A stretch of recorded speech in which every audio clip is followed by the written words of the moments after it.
Hello and welcome back to my channel. In today's video, I will show you why you are seeing rate proposed community notes in X or Twitter app. So let's get started.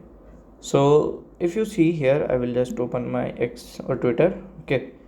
So basically, this is saying because this has been acquired by your Bill Gates, and there are some many updates. Okay. So if you see here, they have added a community tab, and if you go to here search, if you see for the community, and they have community and other things, so they give the option to rate them. Okay, rate the proposed community. That means they have just rate via note, and by this way you can do it.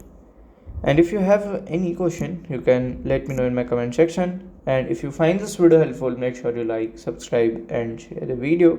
Thank you for watching.